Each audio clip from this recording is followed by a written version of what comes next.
75 सालों से हमारा देश आजाद है, तो फिर आज इस बहस की क्या आवश्यकता? हमारा यहाँ मकसद क्या है?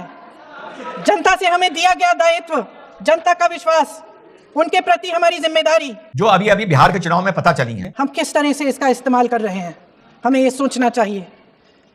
क्योंकि अब इस मोड़ पर हम इस सदन में अपने राष्ट्रगीत पर भी बहस करेंगे। आपने बहस मांगी है, आपने बहस मांगी है।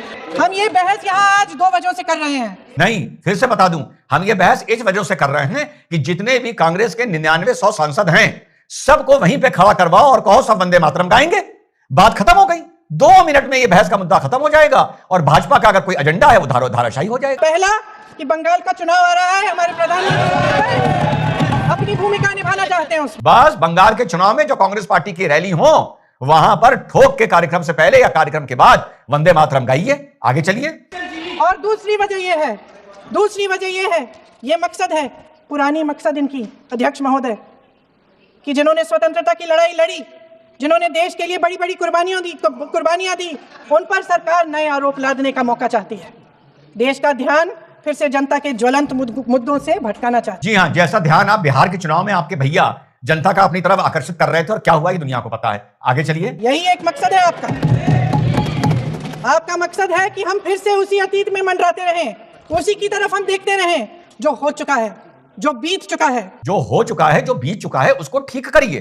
ठीक ये सिर्फ 2 तरीके से हो सकता है। या तो खुल के कह दीजिए कि हमारा एक वोट बैंक मुसलमान ये नहीं गाएंगे, आइए चलिए मोदी जी मिलकर 5 स्टैंजा जो वंदे मातरम के हैं उनको जोड़ देते हैं, पूरी इसको एक प्रार्थना बना देते हैं, तो तब भी इसका समस्या का समाधान हो जाएगा। या आप ये कह दीजिए कि हमारे साथ जो मुसलमान हैं वो भी गाएंगे, तब भी समस्या का समाधान हो जाएगा। आप दोनों काम करने को तैयार नहीं है। आगे चलिए। क्योंकि ये सरकार वर्तमान और भविष्य की ओर देखना ही नहीं चाहती,